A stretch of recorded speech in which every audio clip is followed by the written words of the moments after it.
আজ হঠাৎ পুরনো আলমারিটা ঘেঁটে অনেক দিনের পুরনো একটা কবিতার খাতা খুঁজে পেলাম। আমারই লেখা কবিতাগুলো। সে একটা ছেঁড়া পাতা পার করতে পারলাম অতি কষ্টে। সব পাতাগুলোই প্রায় নষ্ট হয়ে গেছে, পোকায় কেটে দিয়েছে বা এমনিই নষ্ট হয়ে গেছে। লেখাগুলো কিন্তু স্পষ্ট আছে এবং অতীতের স্মৃতির আলোয় লেখাগুলো স্পষ্ট থেকে আরও যেন স্পষ্ট হয়ে উঠেছে।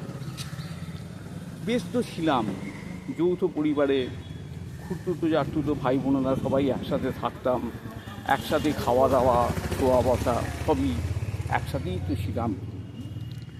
বাড়িতে কত রকমের খেলা হতো, লুডো খেলা, ব্যাগাডলি খেলা, ক্যারাম বোর্ড খেলা, এছাড়া ঘর অন্ধকার করে চোর পুলিশ খেলা, কত কী হতো, কত আনন্দের জীবন ছিল। হঠাৎ করে এক ঝড়ে যেন সব নিভে গেল, সবাই বিচ্ছিন্ন হয়ে পড়লাম, কে কোথায় চলে গেলাম জানি না। এখন আর কারোর সাথে যোগাযোগ নেই। এখন তো ভাইপো ভাইজিদেরও এসে নিজের পরিচয় দিতে হয়। জানি না কদিন পর ছেলে মেয়েদেরও হয়তো নিজের পরিচয় দিতে হবে বাবা মার কাছে এসে। সেই দিনই হয়তো আসছে।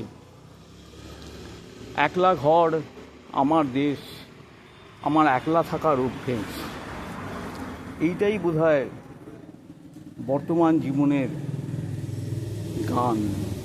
এই গান গেয়েই চলতে হবে, কী আর করার আছে।